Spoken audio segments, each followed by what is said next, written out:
Hello welcome back to our channel. അപ്പോൾ ഇന്നത്തെ വീഡിയോയിലേക്ക് എല്ലാവർക്കും സ്വാഗതം. അപ്പോൾ ഇന്ന് രാവിലത്തെ ഒരു വീഡിയോ തന്നെയാണ്. എന്നും രാവിലത്തെ വീഡിയോ ആണ് ഇടൽ. അപ്പോൾ വൈകുന്നേരത്തെ വീഡിയോ ഒക്കെ വേണമെന്നുണ്ടെങ്കിൽ നിങ്ങൾ ജസ്റ്റ് ഒന്ന് കമൻറ്റ് ചെയ്യൂ കേട്ടോ.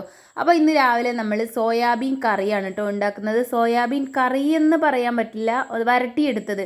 നമ്മൾ ബീഫൊക്കെ വരട്ടിയെടുക്കുന്നത് പോലെ വരട്ടിയെടുത്തതാണ്. അപ്പോൾ അതിൻ്റെ കൂടെ കഴിക്കാനായിട്ട് സോയാബീൻ മസാലക്കറി അനുവിൻ്റെ ഫേവറേറ്റ് ആണ്. അപ്പോൾ അനുവിൻ്റെ റിക്വസ്റ്റ് പ്രകാരമാണ് ഇത് ഉണ്ടാക്കുന്നത്. ഇത് പ്രത്യേകിച്ച് പറയാൻ അസ്മൽക്കാക്ക് തീരെ ഇഷ്ടമില്ലാത്തൊരു സാധനമാണ് സോയാബീൻ പൊരിച്ചതായാലും ഫ്രൈ ആയാലും കറി ആയാലും ഒക്കെ. അപ്പോൾ നമ്മൾ ആദ്യം കുറച്ച് ഉള്ളിയും വെളുത്തുള്ളിയും പച്ചമുളകും കുറച്ച് ഇഞ്ചിയും മാത്രം ഇട്ടിട്ട് വഴറ്റി അതൊന്ന് ജസ്റ്റ് വഴണ്ടി വരുമ്പോൾ തക്കാളിയും ഇട്ട് പിന്നെ അതിലേക്ക് മഞ്ഞൾപ്പൊടി, കുറച്ച് മല്ലിപ്പൊടി, മുളക് പൊടി, അതുപോലെ തന്നെ കുറച്ച് ഗരം മസാല, കുറച്ച് ബിരിയാണി മസാല, എല്ലാം കുറച്ചാണ് കേട്ടോ നമ്മൾ ഇടുന്നത്. പച്ചമുളകിൻ്റെ എരിവാണ് കൂടുതലായിട്ട് എടുത്ത് നിൽക്കുക, അപ്പോഴാണ് ടേസ്റ്റ് ഉണ്ടാവുക. പിന്നെ കറിവേപ്പിലയും കൂടെ ഇട്ടിട്ടുണ്ട്. അങ്ങനെ ഇതൊന്ന് വഴറ്റിയെടുത്ത് നമ്മൾ ആദ്യം തന്നെ തിളപ്പിച്ചിട്ട് വാർത്ത് കഴുകിയൊക്കെ വെച്ച് സോയാബീൻ കട്ട് ചെയ്ത് വെച്ചിട്ടുണ്ട്. വലിയ സോയാബീനാണ് കേട്ടോ. അപ്പോൾ അതെടുത്തിട്ട് ഇതിലേക്കിട്ട് മിക്സ് ചെയ്തിട്ട് ജസ്റ്റ് ഒരു 2-3 മിനിറ്റ് ഒന്ന് തിളപ്പിച്ച് ഒന്ന് മിക്സ് ചെയ്തൊക്കെ എടുത്തു കഴിഞ്ഞാൽ അടിപൊളി സോയാബീൻ വരട്ടിയതായി. പിന്നെ എല്ലാം കൂടെ മിക്സ് ചെയ്ത് വേവിച്ചൊക്കെ കഴിഞ്ഞ ശേഷം വേണമെങ്കിൽ കുറച്ച് മല്ലിയില കൂടെ മുകളിലേക്ക് ഇട്ട് കൊടുക്കുക കേട്ടോ. അപ്പോൾ എൻ്റെ കയ്യിലില്ലാത്തതുകൊണ്ട് ഞാനത് ഇട്ടിട്ടില്ലായിരുന്നു. അപ്പോൾ ഇതുപോലെ ബ്രൗൺ കളർ ആവുന്നത് വരെ വഴറ്റിയെടുത്ത ശേഷമാണ് കേട്ടോ നമ്മൾ കഴുകി വാർത്ത് വെച്ച സോയാബീൻ ഇട്ട് കൊടുക്കുന്നത്. എന്നിട്ട് മിക്സ് ചെയ്ത് ഒരു 2-3 മിനിറ്റ്, വേണമെങ്കിൽ ഒരു 2-3 സ്പൂണ് വെള്ളവും ഒഴിക്കുക. കാരണം ഇതൊന്ന് ഡ്രൈ ആയിരിക്കുമല്ലോ, അപ്പോൾ അതൊന്ന് വറ്റിയൊന്ന് മസാലയൊക്കെ അതിലേക്ക് പിടിക്കണമെങ്കിൽ ഒരു 2-3 മിനിറ്റ് തിളപ്പിച്ചെടുക്കണം. ഓൾറെഡി ഇത് വെന്ത് കഴിഞ്ഞ സാധനമാണ്. അങ്ങനെയാണെങ്കിലും അതിൻ്റെ മസാല പിടിക്കാൻ വേണ്ടിയിട്ടാണ് ഇങ്ങനെ ചെയ്യുന്നത്. അതിന് വേണ്ടിയിട്ടാണ് ഒരു 2-3 സ്പൂണ് വെള്ളം എന്ന് പറഞ്ഞത്. അപ്പോൾ അതിലേക്ക് ഒഴിച്ച് അതൊന്ന് ജസ്റ്റ് ഒന്ന് അടച്ച് വെച്ചൊന്ന് വേവിച്ചെടുക്കുക. വേവിക്കണ്ട, ഒന്ന് അതിലേക്ക് പിടിക്കാനുള്ള ഒരു സമയം കൊടുക്കുക. അപ്പോൾ നല്ലോണം ഞാനൊന്ന് മിക്സ് ചെയ്തെടുത്തിട്ടുണ്ട്. അപ്പോൾ വെജിറ്റേറിയൻസിനൊക്കെ അടിപൊളിയാണ്, ഇഷ്ടമുള്ളൊരു വിഭവമായിരിക്കും കേട്ടോ. അപ്പോൾ ഞാനൊരു വെജിറ്റേറിയൻ ആയതുകൊണ്ട് എനിക്ക് ഏറ്റവും ഇഷ്ടമുള്ളൊരു സംഭവമാണ്. പ്രത്യേകിച്ച് പത്തിരി, ദോശ, വെള്ളപ്പം അങ്ങനെയുള്ള ഐറ്റംസിനൊക്കെ ഇത് കഴിക്കാൻ നല്ലതാണ്. ചോറിനേക്കാളും ടേസ്റ്റാണ് കേട്ടോ. ചപ്പാത്തിക്കും എല്ലാം പറ്റും. അതുപോലെ എനിക്ക് ഏറ്റവും ഇഷ്ടമുള്ള മറ്റൊരു സംഭവമാണ് ഗോബി മഞ്ചൂരിയും അതുപോലെ ഗോബി 65ഉം.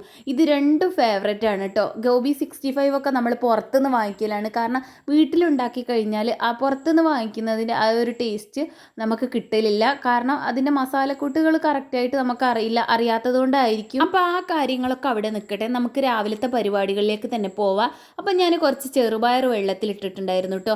അതൊന്ന് വേവിക്കാനും വെച്ചിട്ടുണ്ട്. സോയാബീൻ്റെ മസാല ഇപ്പുറത്ത് ഞാനിതാ വേവിച്ചൊക്കെ റെഡിയാക്കി വെച്ചിട്ടുണ്ട്. ഒന്ന് സിമ്മിലിട്ട് ഒന്ന് ജസ്റ്റ് ഒന്ന് വറ്റിച്ചെടുക്കുകയാണ് കേട്ടോ. അപ്പോൾ രാവിലെ എഴുന്നേറ്റ് കഴിഞ്ഞാൽ ഫസ്റ്റ് ചെയ്യുന്ന സംഭവമാണ് ചോറിനുള്ള വെള്ളം വെക്കുക എന്നുള്ളത്.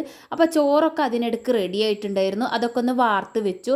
അടുത്തതായിട്ട് നമുക്ക് പത്തിരി ചുടാനുള്ള കല്ല് വെച്ചതാണ് കേട്ടോ. അപ്പോഴേക്ക് മദ്രസിൽ പോയിട്ടുള്ള അനൂസ് തിരിച്ച് വന്നിട്ട് ഇതാ കാറൊക്കെ ഓടിച്ചങ്ങനെ കളിക്കുകയാണ്. അപ്പോൾ ഞാൻ പത്തിരിയൊക്കെ ചുട്ട് റെഡിയാക്കുന്ന സമയത്താണ് അനൂസ് കുളിക്കാനൊക്കെ പോവുക. അപ്പോൾ കുളിയൊക്കെ കഴിഞ്ഞ് വന്ന് എല്ലാം എടുത്ത് വെച്ചിട്ട് ലാസ്റ്റാണ് കേട്ടോ ചായ കുടിക്കുക. കാരണം വണ്ടി വന്നാൽ പോയി കളയുമെന്ന് കരുതിയിട്ട് ലാസ്റ്റ് മതി എന്ന് പറയും. വന്ന ഉടനെ ചായ കുടിക്കില്ല. അപ്പോൾ ഏതായാലും നമ്മുടെ പത്തിരികളൊക്കെ ഇങ്ങനെ ചുട്ടുകൊണ്ടിരിക്കുകയാണ്. അപ്പോൾ അനൂസിൻ്റെ ടൈം ടേബിൾ കുറച്ച് എടുത്ത് വെച്ചിട്ടുണ്ടായിരുന്നു, ബാക്കി ഷെൽഫ് തന്നെയാണ്. അപ്പോൾ രാത്രി നമ്മൾ മദ്രസക്കുള്ള ബാഗിൽ ഒക്കെ റെഡിയാക്കി വെക്കും. പിറ്റേ ദിവസം മദ്രസ വിട്ട് വന്നിട്ടാണ് സ്കൂളിലേക്കുള്ള ബാഗിലേക്ക് എടുത്ത് വെക്കൽ. അപ്പോൾ ഞാൻ ടൈം ടേബിൾ ഫുള്ളായിട്ടൊന്ന് എടുത്ത് വെക്കുകയാണ് കേട്ടോ. അപ്പോൾ അനു കുളിക്കാൻ പോയ സമയത്താണ്, ലേറ്റായി പോകണ്ടെന്ന് കരുതിയിട്ടാണ് ഞാൻ ചെയ്യുന്നത്. പല ദിവസവും അനൂസിനെ കൊണ്ട് തന്നെ ചെയ്യിക്കലുണ്ട്. പിന്നെ ഏതെങ്കിലുമൊക്കെ സമയത്ത് ലേറ്റായി പോകും തോന്നിക്കഴിഞ്ഞാൽ ഞാൻ തന്നെ ചെയ്ത് കൊടുക്കും. പിന്നെ ചില ബുക്കുകളൊക്കെ കൊണ്ടുപോകാതെ മിസ്സായി പോകുന്നുണ്ടാവുമല്ലോ, അപ്പോൾ മിസ്സ് ചോദിക്കും നോക്കലില്ലേന്ന്. അതുകൊണ്ട് തന്നെ നമ്മൾ നോക്കിയിട്ടൊന്ന് എടുത്ത് വെക്കാമെന്ന് കരുതി. അപ്പോൾ ഞാൻ ഓരോന്നും ഏതാ നോക്കിയിട്ട് അതിലുള്ളത് വേണ്ടത് എടുക്കുകയാണ് കേട്ടോ ചെയ്യുക. ബാക്കി അതിലേക്ക് തന്നെ തിരിച്ചു വെക്കും. അപ്പോൾ അനൂസിന് ഇതുപോലൊരു ഷെൽഫിലാണ് കേട്ടോ ബുക്കും അതുപോലെ അനൂസിൻ്റെ ഡ്രസ്സും പിന്നെ ബാക്കിയുള്ള കുറച്ച് ടോയ്സും ഐറ്റംസൊക്കെ ഇതുപോലൊരു ഷെൽഫിലാണ് നമ്മൾ വെക്കൽ. ഇത് ഞാൻ പ്രത്യേകം പറയാൻ കാരണം നമ്മുടെ ഏതോ ഒരു പഴയ വീഡിയോയിൽ ഞാൻ റൂമൊക്കെ നന്നാക്കുന്ന സമയത്ത് ഈ ഒരു ഷെൽഫ് നമ്മളെ ബാക്ക്ഗ്രൗണ്ടിൽ കണ്ടപ്പോൾ ഇത് എവിടുന്ന് വാങ്ങിച്ചതാണ്, എന്താണ് റേറ്റ്, അങ്ങനെയുള്ള കാര്യങ്ങളൊക്കെ ഒരാൾ കമൻറ്റിൽ ചോദിച്ചിട്ടുണ്ടായിരുന്നു. അപ്പോൾ അതുകൊണ്ടാണ് ഇത് ഞാനിപ്പോൾ ഇതിൽ നിന്ന് എടുക്കാൻ പോയപ്പോൾ എനിക്ക് ഓർമ്മ വന്നിട്ട് ഞാൻ ജസ്റ്റ് ഒന്ന് പറയാൻ കേട്ടോ. അപ്പോൾ ഇത് 3500 രൂപയാണ് കേട്ടോ ഈ ഒരു ഷെൽഫിൽ വരുന്നത്. മൾട്ടിവുഡിലാണ് ഇത് ചെയ്തിട്ടുള്ളത്. അപ്പോൾ ഞാൻ കറക്റ്റ് സൈസും അതുപോലെ ലെങ്ത്തും ഒക്കെ പറഞ്ഞിട്ട് ചെയ്യിച്ചതാണ് കേട്ടോ. അപ്പോൾ ഏതായാലും ഈ ഷെൽഫിൻ്റെ ഡീറ്റെയിൽ ആയിട്ടുള്ള ഒരു വീഡിയോ ഞാൻ ചെയ്യാം കേട്ടോ. അപ്പോൾ നിങ്ങൾക്ക് കാണാൻ താല്പര്യം ഉണ്ടെങ്കിൽ താഴെ ജസ്റ്റ് ഒന്ന് കമൻറ്റ് ചെയ്യൂ കേട്ടോ. അങ്ങനെ അനുവിനുള്ള സ്നാക്സ് ഒക്കെ റെഡിയാക്കി വെച്ചിട്ടുണ്ട്. അതുപോലെ തന്നെ അനു കുളിയൊക്കെ കഴിഞ്ഞ് ഡ്രസ്സൊക്കെ മാറി വന്നിട്ടുണ്ട്. ബാഗും കിറ്റും അതെല്ലാം റെഡിയാക്കി സിറ്റ് ഔട്ടിൽ കൊണ്ടുവച്ച ശേഷമാണ് കേട്ടോ ചായ കുടിക്കാൻ. ഞാൻ പല വീഡിയോസിലും പറഞ്ഞിട്ടുണ്ട്.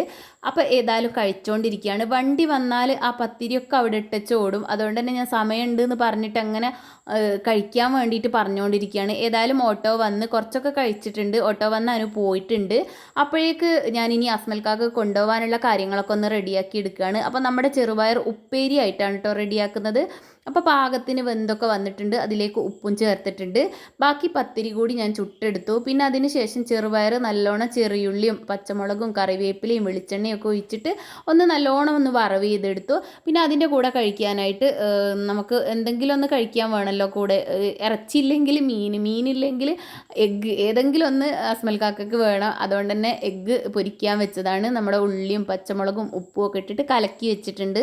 മുട്ടയൊന്നും ഇല്ലെങ്കിലും കഴിക്കും. എന്നാലും നോൺ വെജൊക്കെ ഉണ്ടെങ്കിൽ നല്ലോണം ഭക്ഷണം കഴിക്കും. അല്ലെങ്കിൽ ബാക്കി പകുതി കളഞ്ഞു എന്നൊക്കെയാണ് പറയൽ. അപ്പോൾ ചെറുപയറൊക്കെ നല്ലോണം ഒന്ന് മിക്സ് ചെയ്ത് എടുക്കുന്നുണ്ട് കേട്ടോ, നമ്മൾ വറവ് ചെയ്തിട്ടുള്ള. അപ്പോൾ ഇത് ഓസ്ട്രേലിയൻ ചെറുപയറാണ് കേട്ടോ വേവിച്ചിട്ടുള്ളത്. അപ്പോൾ ഇതിന് സംഭവം റേറ്റ് കൂടുതലാണ്, പക്ഷേ ടേസ്റ്റ് കുറവാണ്. നമ്മുടെ നോർമൽ ചെറുപയറിനാണ് കേട്ടോ എനിക്കിതിനേക്കാളും ടേസ്റ്റ് തോന്നിയിട്ടുള്ളത്. ഇതൊരു പെട്രോളിൻ്റെ മണ്ണെണ്ണൻ്റെ ഒക്കെ ചോയ പോലെയാണ് എനിക്ക് തോന്നിയിട്ടുള്ളത്. ഇങ്ങനെ കഴിച്ചിട്ടുള്ളവരൊന്ന് കമൻറ്റ് ചെയ്യൂ കേട്ടോ. നമ്മുടെ സാധാ ചെറുപയറിന് ഒരു പ്രത്യേക ടേസ്റ്റും അതുപോലെ സ്മെല്ലും ഒക്കെ ആണല്ലോ. നമ്മുടെ സ്കൂളിൽ നിന്ന് കിട്ടുന്ന പയറും ചോറും അതിൻ്റെയൊക്കെ ഒരു സ്മെല്ലാണ് നമ്മുടെ നോർമൽ ചെറുപയറിന്. ഓസ്ട്രേലിയൻ ചെറുപയറിന് വേറൊരു സ്മെല്ലാണ് കേട്ടോ വേവിച്ച് കഴിയുന്ന സമയത്ത്. അങ്ങനെ പിന്നെ നമ്മുടെ ചെറുപയർ വറവ് ചെയ്ത ചട്ടിയിൽ തന്നെ വെളിച്ചെണ്ണ ഒഴിച്ച് നമ്മുടെ എഗ്ഗൊക്കെ പൊരിച്ചെടുക്കുകയാണ്. അപ്പോൾ പാനിൽ പൊരിച്ച് കഴിഞ്ഞാൽ പരന്ന് കിട്ടും. അപ്പോൾ പരക്കാതെ ഇങ്ങനെ കിട്ടാൻ വേണ്ടിയിട്ടാണ് കേട്ടോ ഇതിൽ പൊരിച്ചെടുക്കുന്നത്. ഇനിയിപ്പം നമുക്ക് അസ്മൽ കാക്കൻ്റെ ലഞ്ച് ബോക്സ് റെഡിയാക്കി എടുക്കാം. അപ്പോൾ പാത്രങ്ങളൊക്കെ തലേ ദിവസം തന്നെ കഴുകി വെക്കലുണ്ട്. എന്നാലും രാവിലെ ജസ്റ്റ് ഒന്ന് ചൂടുവെള്ളത്തിൽ കഴുകും. മിക്കവാറും ദിവസങ്ങളിൽ കഴുകും കേട്ടോ. അപ്പോൾ ഒന്ന് കഴുകി എടുത്തതാണ്. അപ്പോൾ നമ്മുടെ ചൂടോടെ ചോറ് വിളമ്പുന്നുണ്ട്. എന്നിട്ട് ചോറിൻ്റെ സൈഡിൽ തന്നെ ഒരു കുഴി ഉണ്ടാക്കുന്നുണ്ട് കേട്ടോ. ഇതെന്തിനാന്ന് വെച്ചാൽ നമ്മുടെ സോയാബീൻ മസാല ഇടാൻ വേണ്ടിയിട്ടാണ്. കാരണം മുകളിൽ ഇട്ട് കഴിഞ്ഞാൽ മുഴുവനായിട്ട് അതിൻ്റെ നീരൊലിച്ചിട്ട് സ്പ്രെഡാവും. അപ്പോൾ ഞാൻ നേരത്തെ പറഞ്ഞല്ലോ അസ്മൽ കാക്കക്ക് സോയാബീൻ ഇഷ്ടമേ അല്ല. അതുകൊണ്ട് തന്നെയാണ് ഇങ്ങനെ കുഴിയിൽ ജസ്റ്റ് കുറച്ചൊന്ന് വെച്ച് കൊടുക്കുക. ആർക്കെങ്കിലും വേണമെങ്കിൽ കൊടുക്കാമല്ലോ എന്ന് കരുതിയിട്ട് വെക്കുന്നത്. അപ്പോൾ അത് ഞാൻ കുഴിയിലോട്ട് വെച്ചിട്ടുണ്ട്. ഇനി ചോറിൻ്റെ കൂടെ ഉപ്പേരി ആയിട്ടുള്ള നമ്മുടെ ചെറുപയറും കൂടെ വെക്കുന്നുണ്ട് കേട്ടോ. ഇതും ഞാൻ സെപ്പറേറ്റ് പാത്രത്തിലാക്കുന്നില്ല, കാരണം അധികം നീരൊലിക്കാനൊന്നുമില്ല. അതുകൊണ്ട് തന്നെ ചോറിൽ വെച്ചാൽ മതി. ചെറുപയറായതുകൊണ്ട് പ്രശ്നവുമില്ല, ഇഷ്ടമാണ് കഴിക്കാൻ. അങ്ങനെ അതും അത്യാവശ്യം നിറയെ വെക്കുന്നുണ്ട് കേട്ടോ. പിന്നെ അതിൻ്റെ കൂടെ നമ്മൾ അടിപൊളി ഉള്ളിയും പച്ചമുളകും ഉപ്പും കറിവേപ്പിലയും ഒക്കെ ഇട്ട് കലക്കി പൊരിച്ച എഗ്ഗും കൂടെ വെക്കുന്നുണ്ട്.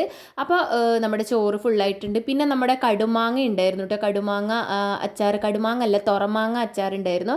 അപ്പോൾ അതിൻ്റെ ഒരു 3 പീസും കൂടെ. ഇത് നല്ല സ്ട്രോങ് ആണ് കേട്ടോ സംഭവം.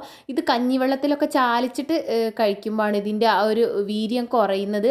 അല്ലെങ്കിൽ നാവിൽ പെട്ടെന്ന് പുണ്ണൊക്കെ നിറയും. സംഭവം നല്ല ടേസ്റ്റാണ്. അത്ര സ്ട്രോങ് വേണ്ടാത്തത് കൊണ്ടാണ് അങ്ങനെയൊക്കെ ചെയ്യുന്നത്. അപ്പോൾ ഇത് വയനാട്ടുകാരുടെ ഒക്കെ ഒരു സ്പെഷ്യലാണ് കേട്ടോ തുറമാങ്ങ എന്ന് പറയുന്നത്. ചിലർക്കൊക്കെ അറിയായിരിക്കും.